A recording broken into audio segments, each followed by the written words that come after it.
Good afternoon. I'm Jason Medlock, and welcome again to the expansion of consciousness. You come here to learn different modalities, learn different techniques, and learn different ways to improve your life, different ways to move yourself from one place to another, uh, and different ways to maybe increase your abundance or find that new found confidence. Well, today, Alan Carroll is here, an exciting gentleman with over 30 years of studying transpersonal psychology and maybe even more. But Alan Carroll is an educational psychologist who specializes in transpersonal psychology. Alan founded Alan founded the Alan Carroll and Associates 30 years ago, and before that, he was a senior sales training consultant for 10 years at Digital Equipment Corporation. He's a dedicated life. He's dedicated his life in search of mindfulness tools that can be used by everyone, young or old, to transform their ability to speak at a professional level. And I thought this would be really exciting for our audience to experience such a well researched and talented individual such as Alan. As well, Alan helps you reduce the psychological suffering caused by the misidentification with our ego and reconnect to the vast, transcendent dimension of consciousness that lies just on the other side of our thoughts that we think and in between the words we speak. Without any further ado, I'm gonna go ahead and bring on Alan Carroll. Alan, I'm glad you're with us, brother. Thank you for accepting the offer to come share with the expansion of consciousness audience. And it looks like you fit right in. Yeah, I feel I'm at home, Jason. I'm It's at home. I saw you bobbing your head in the background. You like that intro, Sure, huh? that was nice. That's good. You know, there are you worked on a lot of different projects, unlocking psychological chains that free you from fears, helping people with angst and public speakers in the whole nine. You start off telling us about how you got into the study and how it morphed into an extension of professional speaking. Teenage years, reading books, Yogananda's book, Autobiography of a Yogi, Yes. the Be Here Now book, uh, Oh, the blue book, Be Here Now. I mean, Be I've Here read that Now. one too. That Yes. that was one of the classics that had a yoga postures. One section was do these yoga asanas. So I Yes. started to do those yoga asanas in my teenage years. And of course, he talks about experiences that Alan Carroll never had, those mystical experiences that these gurus talk about. And so it it started a it ignited a flame that was already there. I think because I was always drawn to a different drum. You know, something's going on here that's beyond my knowledge that these gurus talk about, which Mm, got me down the psychological choice of vocation, because psychology dealt with the inner journey and understanding. And so when I read psychology people, the one that hummed to me the most was Carl Jung. And Carl Jung and his whole spiritual approach to the individuation process, to the self-realization process. And so started meditating and doing the yoga and studied psychology. And then 1974, I ended up in San Francisco doing the S training, which was Werner Erhardt's program, which still exists today under the Landmark Education Corporation.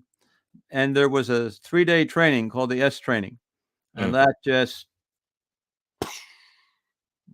pretty much accelerated the journey of Right. consciousness.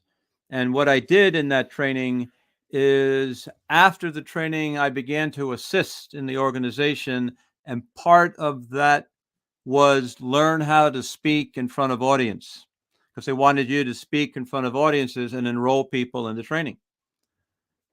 And that got me to face the terror of public speaking.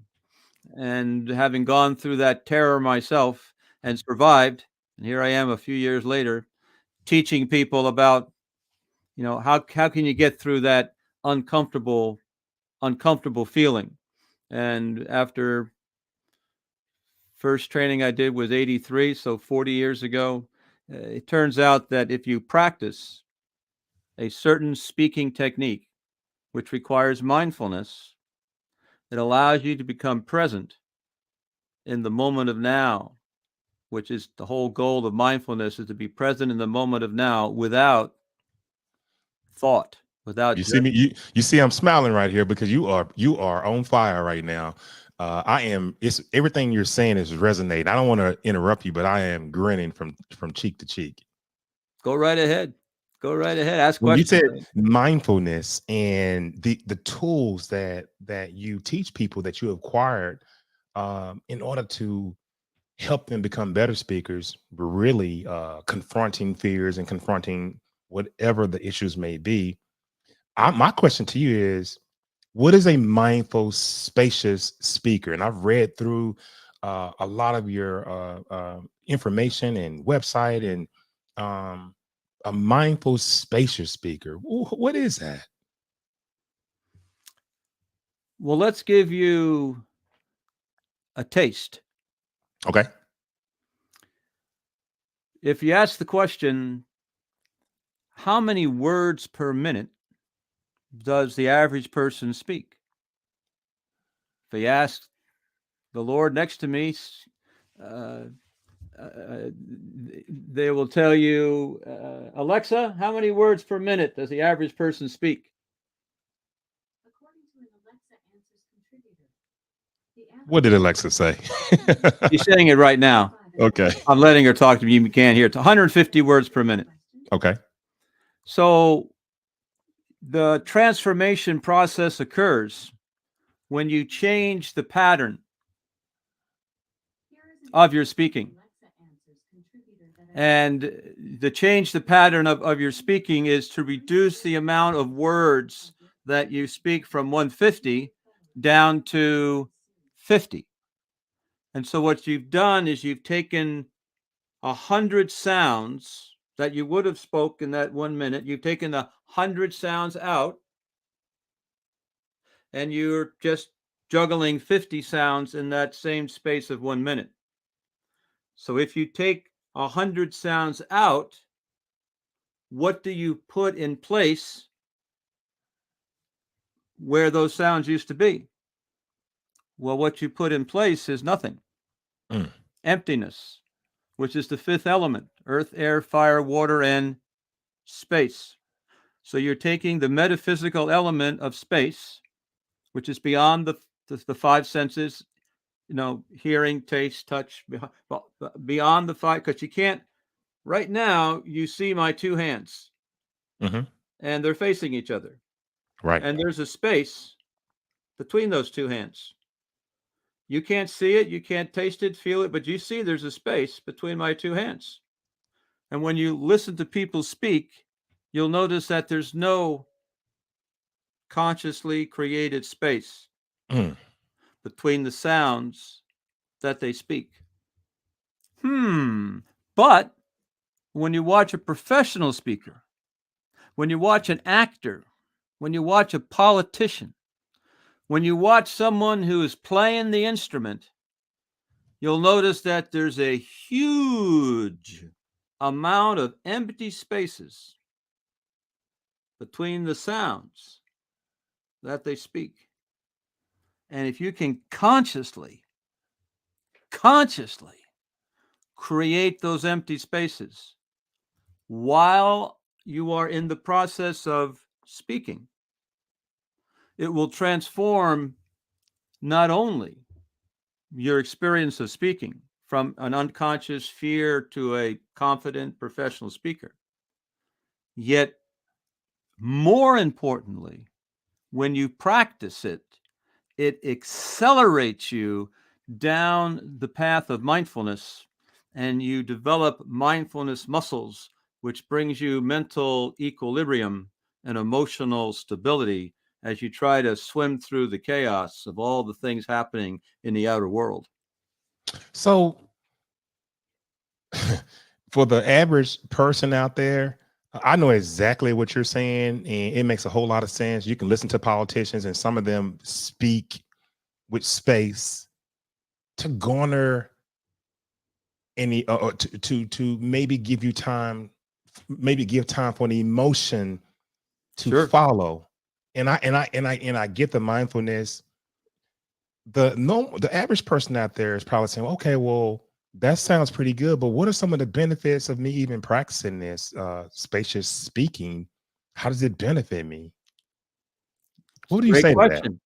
If you don't experience any benefits, then you move towards pleasure and you move away from pain. So if there's Yes. no pleasure in mindful spacious speaking, then how do you get someone to to practice it? And so what you do is you give them a taste of it. And when you give them a taste of it, we're simply saying,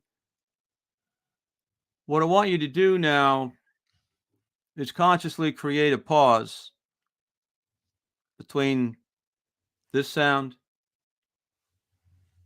and this sound, between the two sounds. Right now, Mhm. there's no space. Now you got to create a pause. Now there's a space. And in the space, what you will psychologically discover is a command override switch, which takes control of the thoughts inside your head. Right now, you don't have control of the thoughts inside your head. But if you can create the space in which there are no thoughts, stillness, silence, it not only disrupts the thoughts that I speak, it disrupts the thoughts that I think, which then allows you to wake up from the dream of thought to realize that there's another space of consciousness in which I have control. Control of what? The first thing, what you'll notice, is that the only way you're going to get the instrument that does the speaking or does the experiencing in a state of relaxation is to have a thought. Alan, relax any tension in your body right now. Mm. If you don't have that thought, and most people don't, your body is not going to relax the tension. And so you have a tight, constipated flow of energy in your body. And if I can tell my body, Alan, relax, immediately a flow of relaxation flows through my body and grounds my energy in the space. Mm. And as a professional speaker or a human being on the planet, dealing with all the things that are coming up for you psychologically, to have an instrument which is relaxed, tension free, and grounded gives you an edge on managing those challenges that we're facing.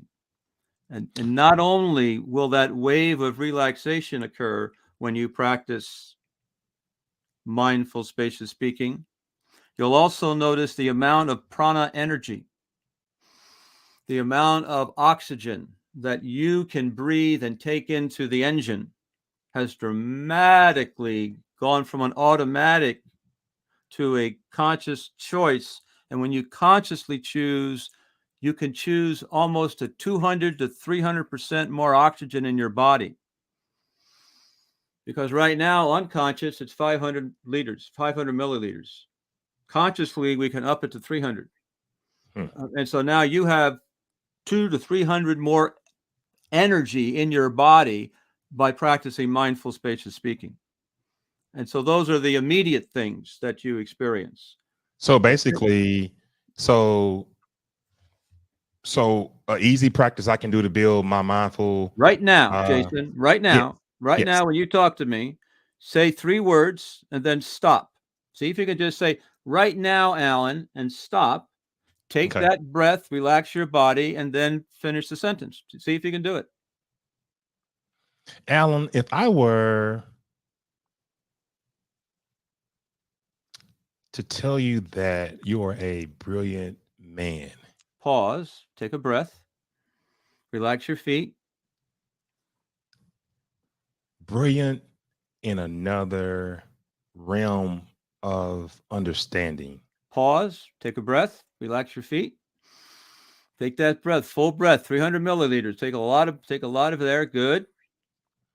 brilliant at the point where it just makes me feel emotional, Pause, the level of study, the level of commitment, pause, something that I will continue to build on.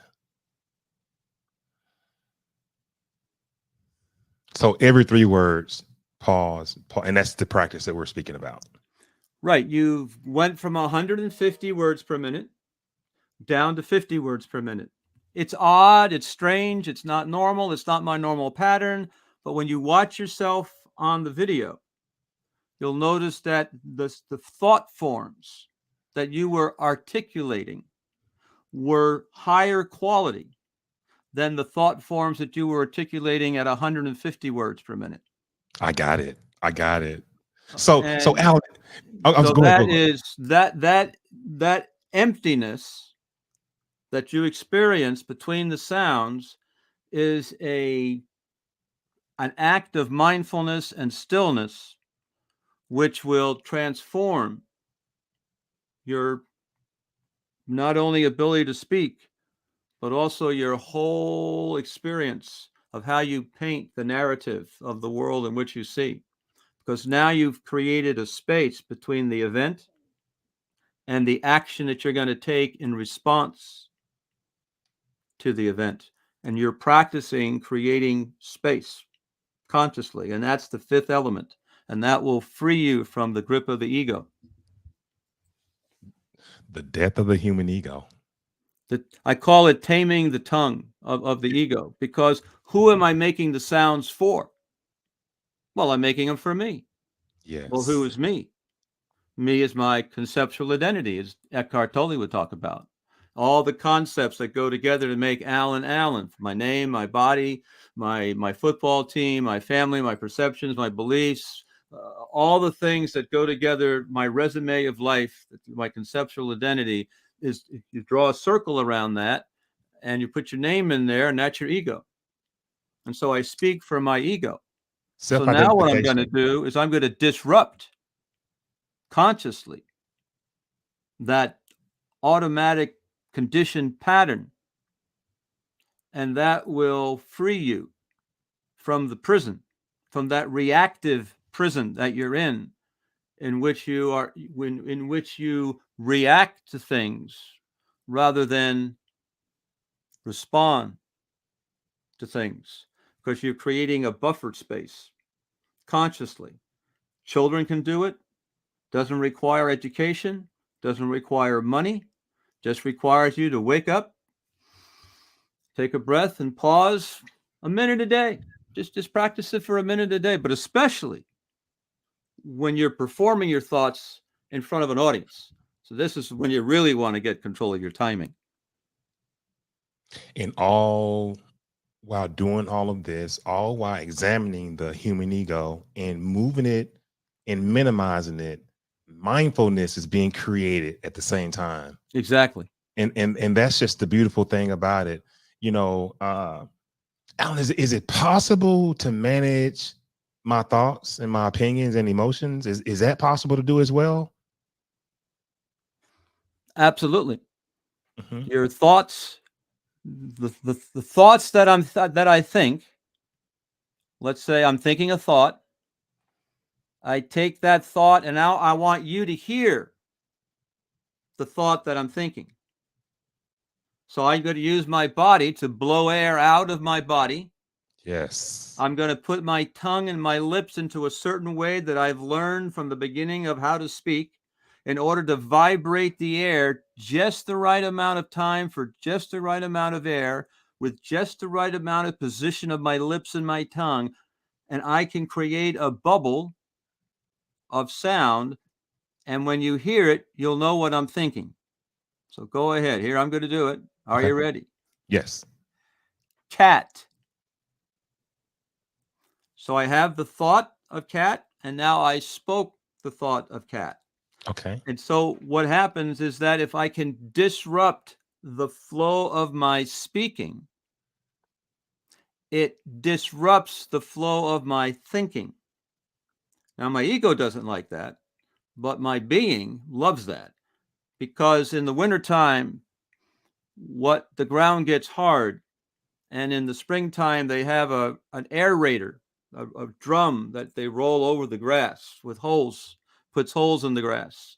And you put the fertilizer in the water and all those things to make the grass look really great.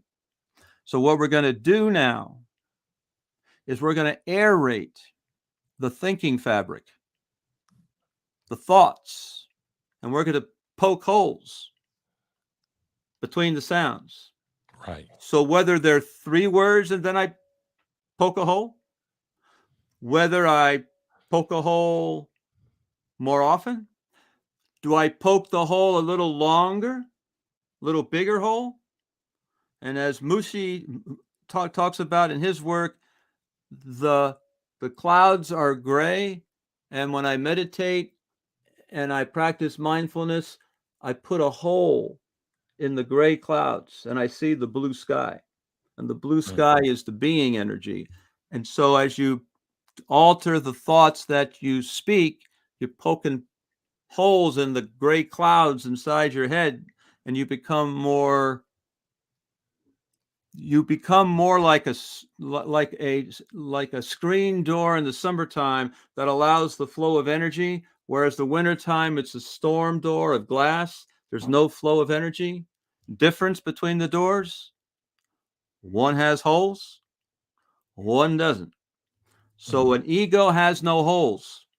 The being is full of holes, full of empty spaces that you consciously created when you talk to your kids, when you talk to your boss, when you talk in front of an audience. And that is really, that's all I got to do is pause. Yep. But people don't Wow. pause. They just haven't been trained. So, how can a person reduce nervousness, when speaking to maybe 1 or 2 people? Or what can they do for that? Couple of thoughts come to mind. Mhm. When you practice erasing, if I take an eraser and I erase those thoughts that I was going to speak, there's now empty spaces there. You'll notice that the nervousness, the anxiety, the tension, the fear has nothing to do with the present moment. It's the fear that something's going to happen in the future, not right now. Something's going to happen in the future which is going to be horrible. I'm going to be rejected. I'm going to look like a fool. I'm going to make a mistake which is going to be totally devastating to my life. Some thought is inside your head, but that's a future thought. There is no fear right now. There's no fear right now if you can get here.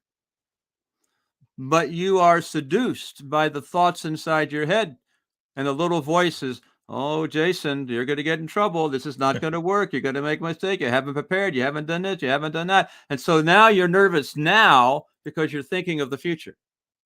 But mindful spaces speaking requires you to be here in order to tell yourself to stop speaking. You got to I be right wondered, here. And there is no future. So there's no nervousness.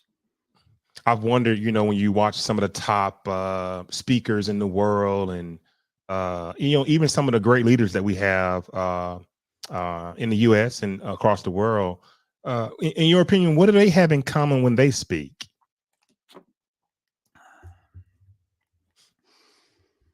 Because all of them certainly probably are not practicing mindfulness and all that. They're who knows what or who they've trained with to become speakers. And I'm wondering what do they have in common? These speakers, these great leaders out here. When you look, uh, a lot of them are well grounded. They are not just flying all over the place. Right. They are able to control the timing of their speaking while they're speaking. Now, actors, they got directors telling them to stop. And so when you watch actors act, you see the result of 10 takes before they finally got it to the point that they wanted it to be. And so we're looking at there are no 10 takes. All there's this moment right now. Right. And are you able to wake up in the moment right now? And you ask yourself, what do you mean wake up? The best way I can describe it is that when you ask people, do you dream at night? And most people will say, yeah, yeah. Jason, do you dream at night? You know what? If my subconscious chooses, our subconscious puts the images in our mind, in our head for a reason. So if it chooses for me to, yes. Yeah, And typically, every so often I do.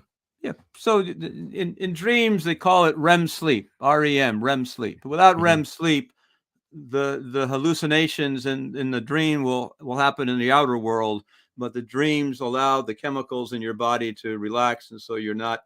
It reduces some sort of psychic tension in your physical body. So people Mhm. dream, whether they remember or not. You got to dream. Now, the trick about dreaming is that when you wake up the next day, oh yeah, I was dreaming last night, and immediately you try to grasp the dream, and it sort of fades away. However, if you can be dreaming and then realize that you're dreaming, you wake up in the dream. So you don't wake up into outer consciousness, you wake up in the dream and you realize you're dreaming, and that dream is a special dream. That's a lucid dream. That's a lucid dream. Yes. And that's a big dream. That's like an awakening of a consciousness that's always there, but you were under the covers, you were under the blankets, you were not awake. You thought you were awake, but you're not awake like you are in a lucid dream. Yes. And the Yes. same is true in mindful, spacious speaking, is that you think that you are awake. You think you know how to speak until you practice disrupting the pattern of your speaking and you wake up from the dream of thought that you didn't even know you were dreaming. Mm. And now the thought is here rather than inside of me. And now you are watching the movie, sitting in the chair eating popcorn, rather than caught by all the action in the movie and throwing stuff and angry and upset at the movie and it shouldn't be that way and we got to do something. So you're throwing your tomatoes at a screen in front of you. So you've been fooled. There is no. There's now you want that separation that I'm not. It's just a movie. It's just a movie. And I'm creating the movie. So for me to get upset at what I created is pretty stupid. But most people don't realize that what they think and what they see is the same thing. People have colleagues that they um, communicate with,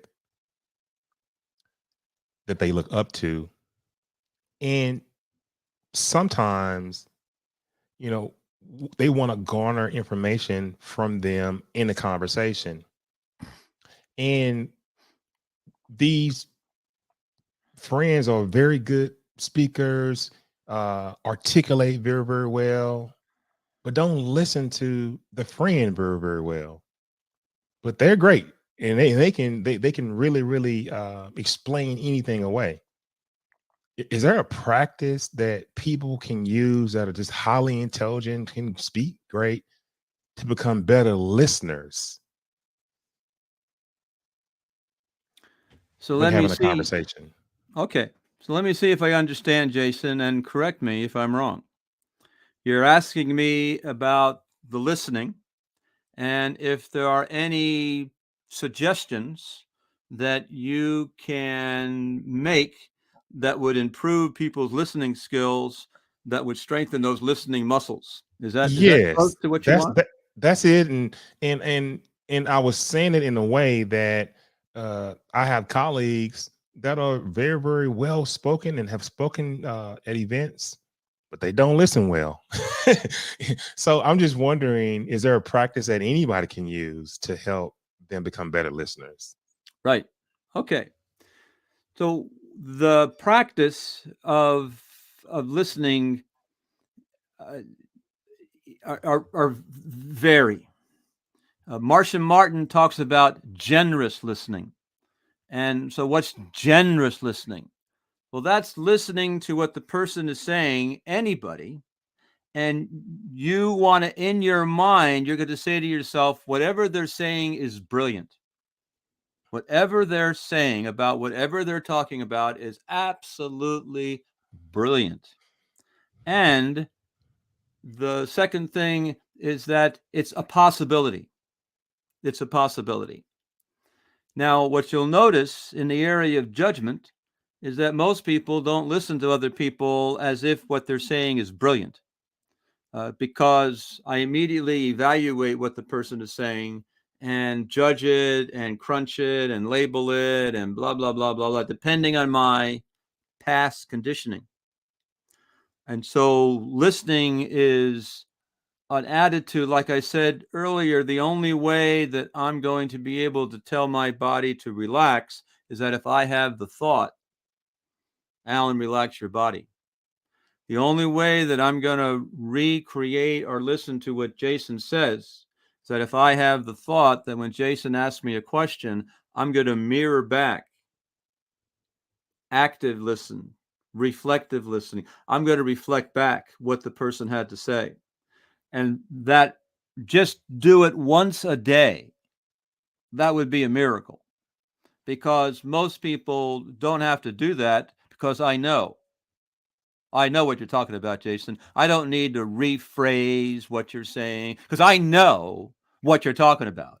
Well, you don't know what Jason's talking about.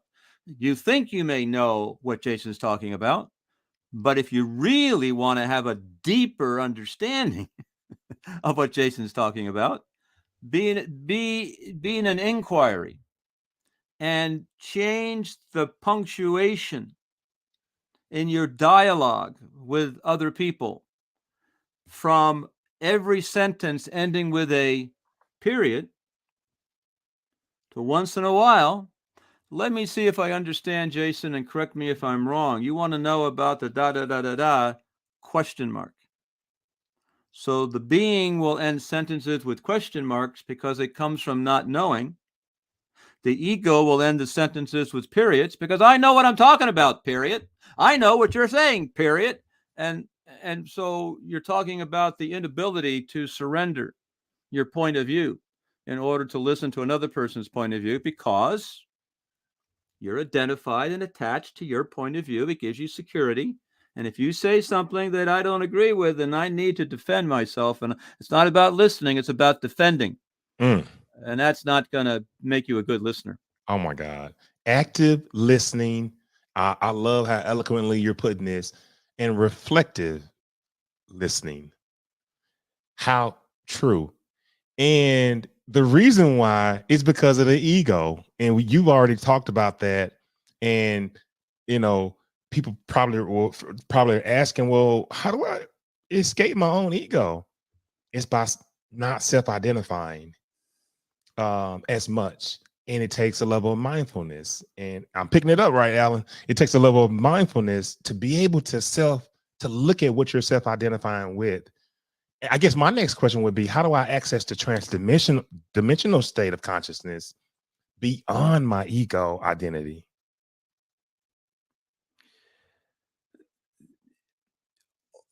You're planting a seed of stillness. in your reality, in the movie, in your waking dream, you're consciously planting a seed of stillness. And that's why I recommend that everybody have a practice, have a time during the day in which they close their eyes. Get your eyes closed, because there's so much you see that upsets you that Mm, you can minimize the amount that upsets you by simply closing your eyes. So, mm, how often during the day, at least 5 minutes, I do an hour of practice myself where my eyes are closed. And I go through, the practice in order to still the mind. And mindful, spacious speaking stills, creates no agitation, no, everything is still, everything is clear. Like I can show you, I have it's like a snow globe, and you shake the snow globe up, and there's all this agitation. And when you pause and you become still, all of a sudden the agitation disappears. And wow. now what happens? Clarity. Clarity happens on the event that you're watching in the movie. And now all of a sudden you realize, why would I throw a tomato at the movie? It's sort of a stupid thing to do. I have to clean it up afterwards. So now you can make decisions which are more beneficial to not only your well being, but to the well being of the other person. And Mm. listening is, Eckhart Tolle would say, one of the greatest gifts you can give another person is to listen, to reflect, to active listening, what the person has to say. Because most people are too busy to talking, not into the listening. And when you can recreate someone's point of view, they feel like they've been heard. Wow, you Absolutely. heard what I said. You're the first person in years who's ever listened to me. And it's really a, a wonderful skill. That's the skill I have in psychology. I mean, you're just a good listener. Being a hypnotherapist and being a QHHT practitioner, the first thing we're taught, if you're going to be dealing with clients that you're trying to move to the trance state and even move them further to the somnambulistic state, and that's what we do with the quantum healing hypnosis, the first thing you have to do is listen to the client, because the only way you'll be able to get them into trance state, Alan, is if they trust you. And the only way they'll trust you is that they can feel that you understand them. And the only way you understand them is to listen. We're going to look at your website, Alan, Carroll, and Associates. Um, we want you guys to um, follow Alan, go to his website, and look at a lot of the things that he does, in particular, his workshops. And Alan, I'll let you talk about, what's here and what you're offering, and how can it benefit people. Sure, sure. Our workshops are mindfulness and action workshops. And we're here to develop mindfulness skills. And the way we develop mindfulness skills is on the stage of public speaking. And our clients are individuals, our corporate clients, our salespeople, engineers who want to improve their ability to clearly articulate their thoughts, to be confident and grounded in front of an audience. And so we offer virtual trainings, we offer live trainings, and you would come for 1 day, 2 day, 3 day experiences. And it's almost like a gymnasium. You go to the gym to work out. And that would be and we have a list of programs that are offered.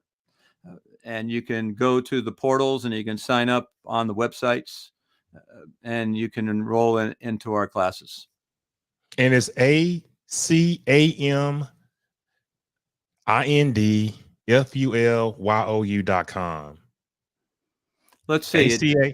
I'm sorry. Go ahead. ACA, Alan Carroll and Associates. So it's ACA, all one word, ACA Mind, MIND, full, FUL, UYOU.com. And that gets you to the website. Absolutely. Absolutely. And ladies and gentlemen, find Alan. How many of us need to understand the power of pause, mindfulness, and the art of speaking? It would help so many of us do much more better at our jobs, better at our coaching, better at even communicating with your loved one or even your spouse, kids. I think that this is absolutely wonderful. Alan, we're running close to the end. Is there anything else? And I know there's a ton of things that we could be talking about, and we're going to get you the next time. But is there anything else you want to leave with the audience that could be beneficial? You guys know where to find Alan at, but is there anything else you'd like to say to the audience?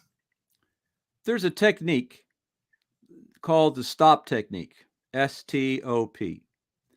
And if you could do it once a day, takes about 30 seconds, that would begin to build a muscle of consciousness and mindfulness. And it's simply anytime during the day you realize that you're thinking about something, anything. All right, so now you're going to stop, become still, maybe sit down, close your eyes. That'd be perfect, but you can do it with your eyes open. And now S is for stop. T is for take 3 breaths. So take 3 breaths, full breaths, fill your body with oxygen. And then O is observe any tension. And as you breathe out, allow that tension to flow out through the bottom of your feet. And then the P is proceed with kindness. Have a kind thought about yourself, say something, give someone flowers, do an act of kindness. So stop, take 3 breaths, observe any tension in your body, allow it to flow out, and then proceed with kindness. Takes 30 seconds. That would be a simple but very powerful tool that allows you to disconnect from that train of thought, which is all one piece, to start to break it up a little bit and free you from that conditioning of the mind. Mm. Wow, outstanding! And make sure you rewind this, you listen to this show over and over until you understand what Alan is talking about, or just probably better, just sign up for one of his courses. When I was researching you, because you understood the mindfulness and how to achieve that, Yep. and also how to unlock and transform the level that you articulate at so that your thoughts can be at a professional level to speak. That just drew me to you, and I knew that the audience would actually love it. But Alan, hold on there. I'm going to move you to the back. Stay there. Okay. So I want to talk to you for a second, and I'm going to wrap this thing up. But ladies and gentlemen, Alan Carroll. We're talking about a gentleman that has traveled to over 60 countries and worked with corporations like Cisco, SAP, HP, Facebook, AWS, you know, um, you name it, and has trained thousands of speakers on how to unlock these chains of transformation, helping people transform their ability to think and articulate their thoughts at a professional level. I mean, mindfulness and action workshops that Alan does, and particularly the power of the pause, it helps you disrupt the automatic reactive patterns of the human ego that speaks for so many of us. Just exciting. We don't want to get too technical, but really listen to what Alan is saying, giving you the tools of a professional speaker, understanding mindfulness in the art of speaking, the power of the pause, just pausing, saying 3 words and then pause so that you can fully access the space of thought, so that you can find yourself using your mindfulness at its best, taming your ego. The death of the human ego is very important. And as soon as we can understand how to not identify so much with, I'm a doctor, I'm a lawyer, I'm this, I'm that, we can recognize that we are these things and we're performing these tasks in this matrix, in this current construct that we live in. But we don't have to live it. And that's what the ego wants us to do. I'm Jason Medlock. You've been listening to an expansion of consciousness. Find us on YouTube at Expansion of Consciousness. We appreciate you and we thank you. Subscribe. That's it for tonight. Take care.